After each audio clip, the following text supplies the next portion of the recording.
Wasit Korea minta maaf kartu merah Pratama Arhan dicabut tadi malam, kekalahan Suwon dibatalkan dan diganti dengan kemenangan. Jadi tuntutanku ke operator Liga Korea sekarang. Di sisi lain inilah pengakuan sangat hebat pelatih Suwon soal Arhan.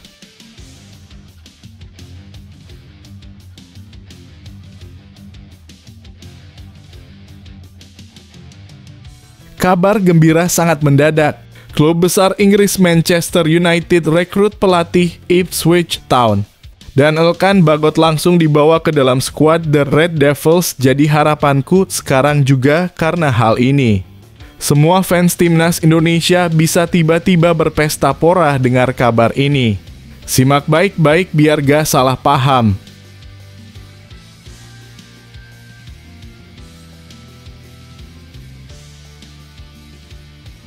Gila bikin super merinding.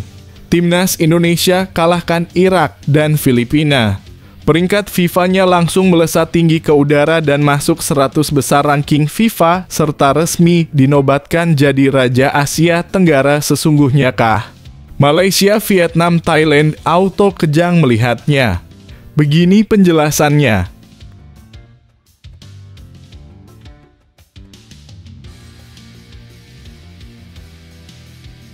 Menyala abangku, Copenhagen umumkan Kevin Dix dinaturalisasi timnas Indonesia dan kirim pemainnya ke Jakarta. Sekarang juga jadi harapanku usai hal ini terjadi. Pembenci naturalisasi keturunan bisa makin kejang dan mengamuk keras melihat semua ini. Tonton video sampai selesai.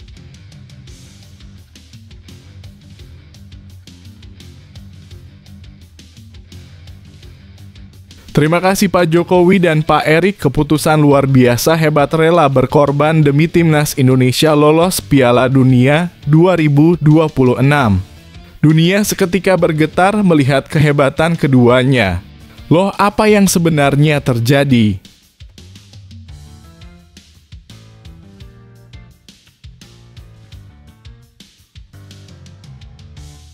Alhamdulillah PSSI akhirnya sadar dan ikuti kemauan supporter timnas Indonesia. Tiket Indonesia versus Tanzania dijual sangat-sangat murah. Bahkan tukang becak dan pengamen pun bisa beli. Supporter yang awalnya cemas bisa mendadak bersuka cita melihatnya. Ini faktanya.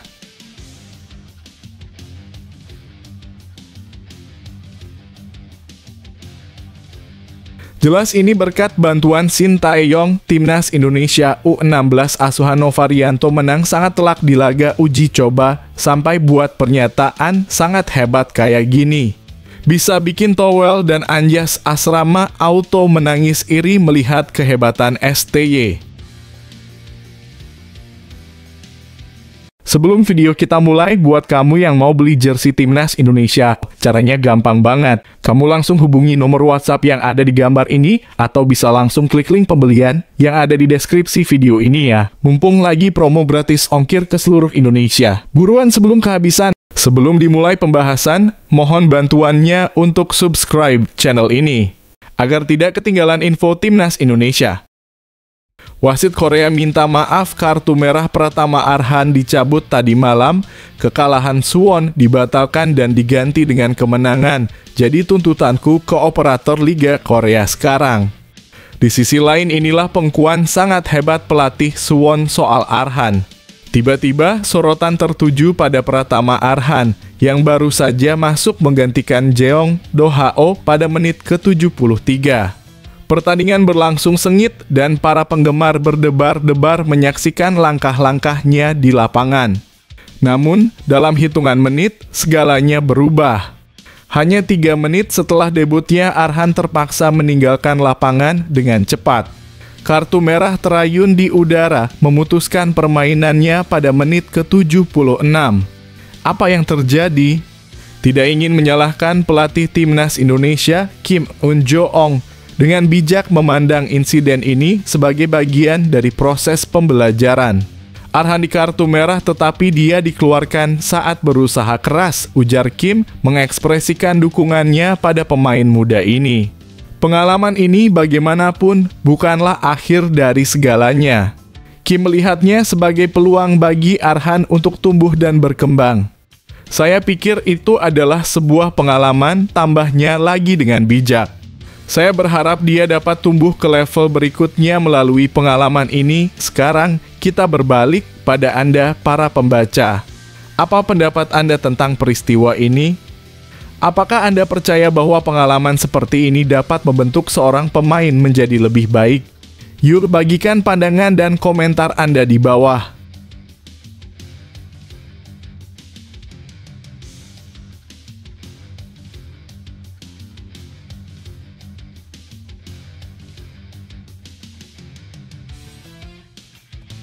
Kabar gembira sangat mendadak.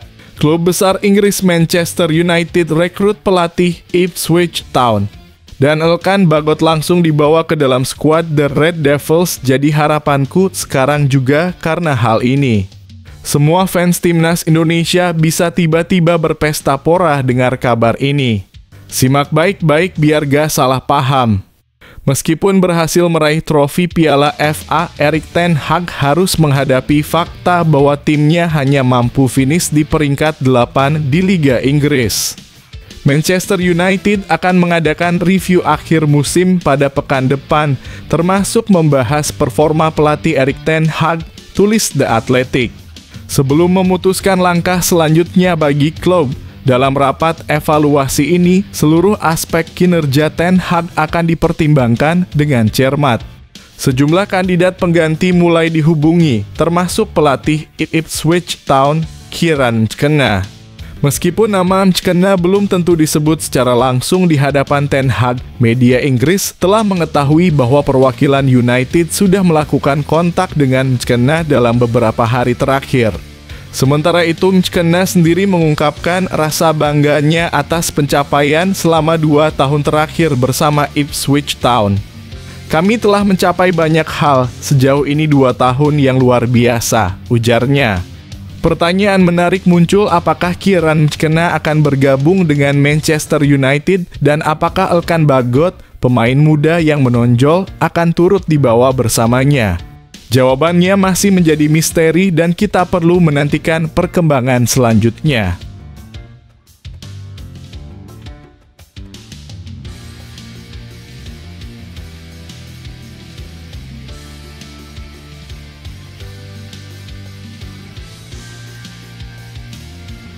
Gila bikin super merinding.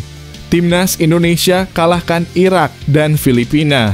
Peringkat FIFA-nya langsung melesat tinggi ke udara dan masuk 100 besar ranking FIFA, serta resmi dinobatkan jadi Raja Asia Tenggara sesungguhnya kah? Malaysia, Vietnam, Thailand auto kejang melihatnya. Begini penjelasannya. Dengan kemenangan atas Irak dan Filipina, timnas Indonesia berhasil mendapatkan tambahan 31,14 poin di ranking FIFA menurut perhitungan dari laman footballstripranking.com. Detailnya, mereka mendapatkan 19,3 poin dari kemenangan atas Irak dan 11,84 poin dari kemenangan atas Filipina. Hal ini mengubah perolehan angka timnas Indonesia di ranking FIFA menjadi 1133,84, naik dari sebelumnya 102,70. Dengan perubahan ini, timnas Indonesia berhasil menggeser sejumlah negara dalam ranking FIFA. Mereka berhasil melampaui Kepulauan Faroe yang sebelumnya menempati peringkat 133 dunia, serta negara-negara seperti Kepulauan Solomon 132, Rwanda 131, Gambia 130, Niger 129, Republik Afrika Tengah 128, dan Sudan 127. Kemenangan ini menjadi modal penting bagi timnas Indonesia dalam upaya mereka untuk naik lebih tinggi dalam ranking FIFA. Harapan besar pun terletak pada pelatih Shin Tae-yong dan timnya untuk terus meraih hasil maksimal di laga-laga selanjutnya. Semoga dengan terus meraih kemenangan, timnas Indonesia bisa mencapai targetnya untuk masuk ke dalam 100 besar ranking FIFA. Tentu ini juga diharapkan akan terjadi jika tim lawan mereka terus mengalami kekalahan. Semoga keinginan ini dapat terwujud.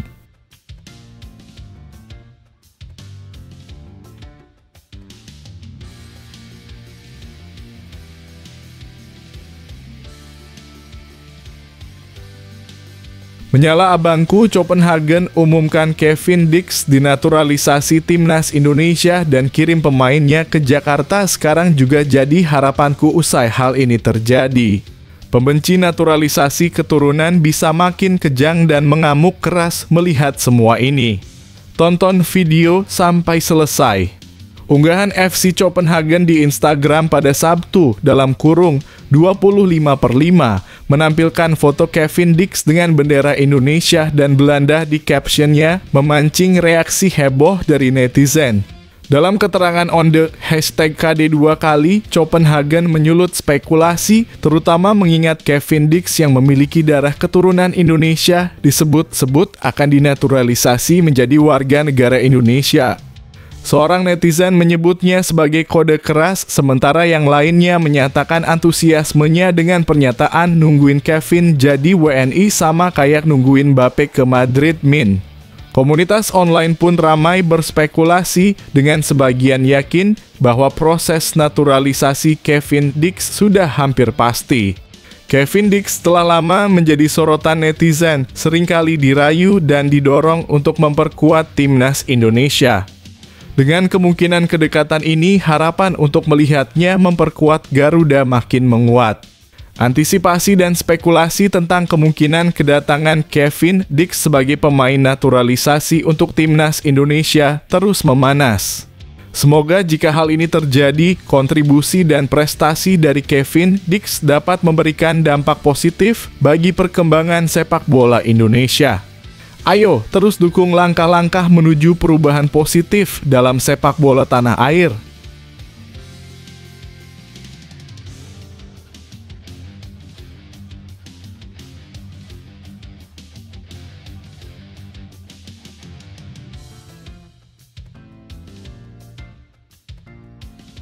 Terima kasih Pak Jokowi dan Pak Erik, keputusan luar biasa, hebat, rela berkorban demi timnas Indonesia lolos Piala Dunia 2026.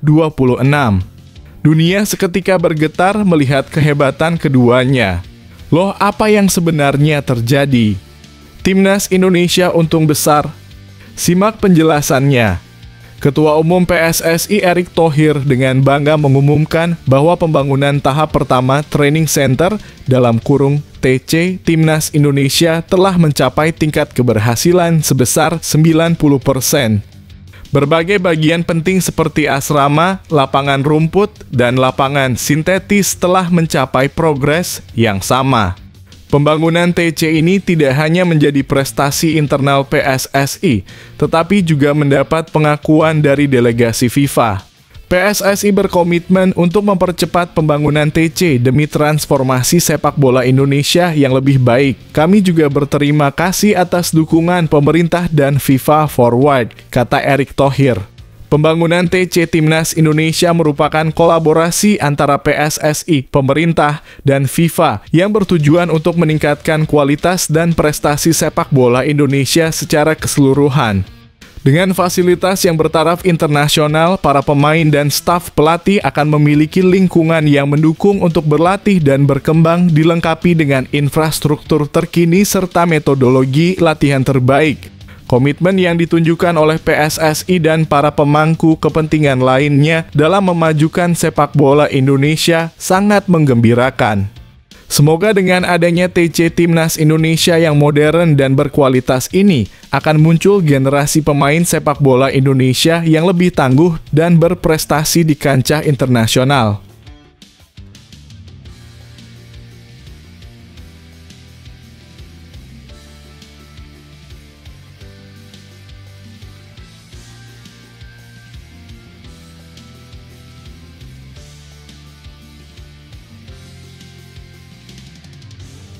Alhamdulillah PSSI akhirnya sadar dan ikuti kemauan supporter timnas Indonesia. Tiket Indonesia versus Tanzania dijual sangat-sangat murah, bahkan tukang becak dan pengamen pun bisa beli. Supporter yang awalnya cemas bisa mendadak bersuka cita melihatnya. Ini faktanya. Dalam menjual tiket untuk pertandingan uji coba mendatang, PSSI telah menetapkan 2 kategori eksklusif, Garuda West dan Garuda East. Dengan harga yang ditetapkan sebesar Rp250.000 per tiket, Federasi Sepak Bola Indonesia ini yakin bahwa tarif tersebut cukup terjangkau bagi para penggemar setia. PSSI menjual dalam dua kategori yakni Garuda West dan Garuda East dengan harga Rp250.000 per orang, ungkap PSSI dalam pernyataannya. Tentu harga tiket ini sangat terjangkau, namun kenyamanan menonton bukanlah satu-satunya perhatian PSSI. Mereka juga memberikan peringatan penting kepada para supporter untuk menghindari membeli tiket dari calo. Mengapa demikian? Alasannya sederhana, membeli dari calo dapat mengakibatkan kenaikan harga yang tidak wajar. PSSI mengimbau tidak membeli tiket di calo, tulis PSSI dengan tegas. Jadi via online karena caranya mudah, menurut PSSI membeli melalui platform resmi online tidak hanya lebih mudah, tetapi juga lebih aman. Harga tiket tetap terjangkau, keaslian tiket terjamin, dan risiko-risiko lain yang mungkin muncul saat membeli dari calo dapat dihindari sepenuhnya.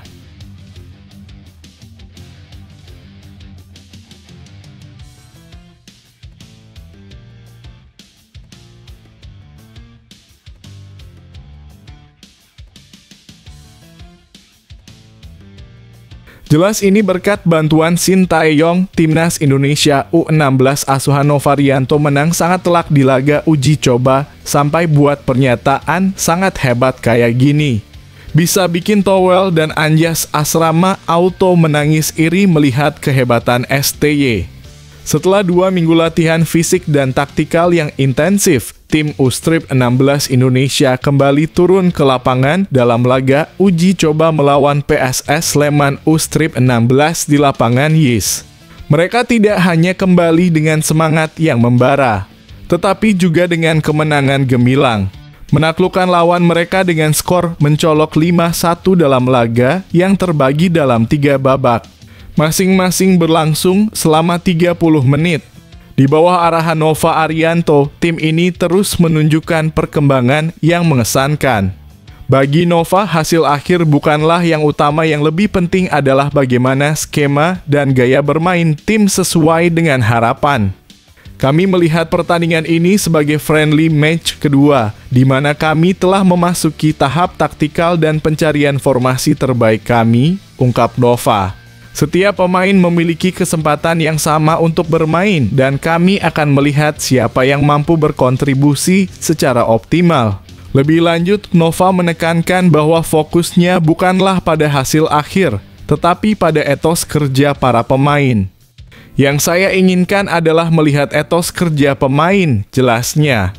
Bagaimana mereka bertahan, menyerang, dan melakukan transisi sesuai dengan instruksi tim pelatih. Saya memilih pemain bukan berdasarkan latar belakang mereka, tetapi berdasarkan kemampuan mereka untuk memainkan sepak bola sesuai dengan filosofi tim. Dengan semangat yang demikian, tim U-Strip 16 Indonesia terus menapaki perjalanan mereka menuju kemajuan dan kesuksesan. Ini bukan hanya tentang kemenangan di lapangan, tetapi juga tentang pembentukan karakter dan pemahaman yang mendalam tentang permainan. Yang mana dari filosofi ini juga yang Anda anggap paling penting dalam pembentukan tim? Bagikan pandangan Anda di kolom komentar.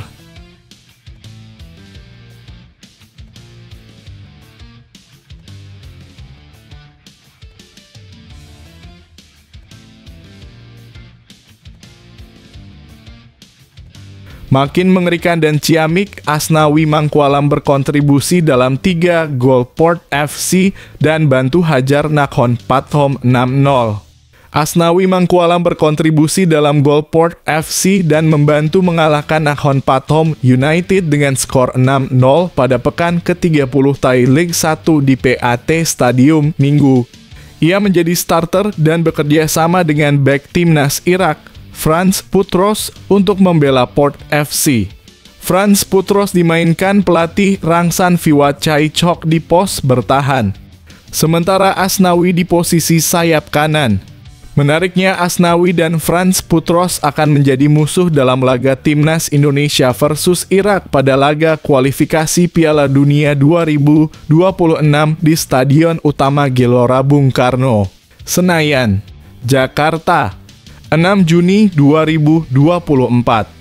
Asnawi menjadi salah satu dari 22 pemain yang dipanggil Shin Tae-yong untuk laga tersebut.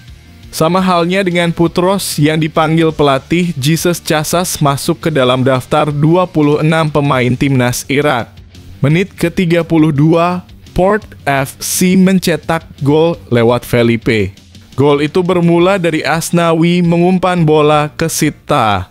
Kemudian Sita memberikan umpan bola lambung yang bisa diceploskan ke gawang lawan. Felipe menggandakan gol pada menit ke-35. Skor menjadi 2-0 untuk keunggulan Port FC.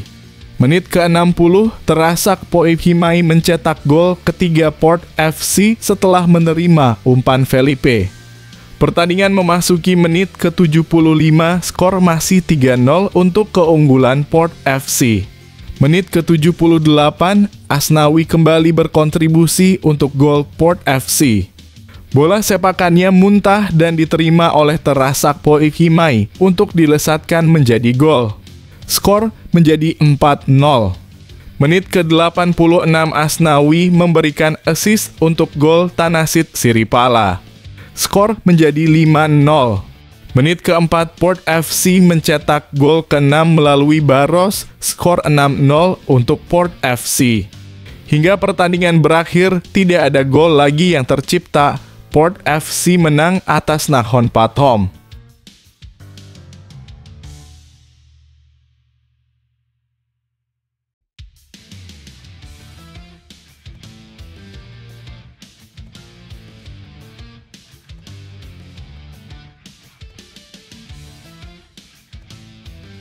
Skandal di lapangan. Justin Hubner meminta maaf setelah di kartu merah, tapi reaksi rekannya bikin orang bertanya-tanya.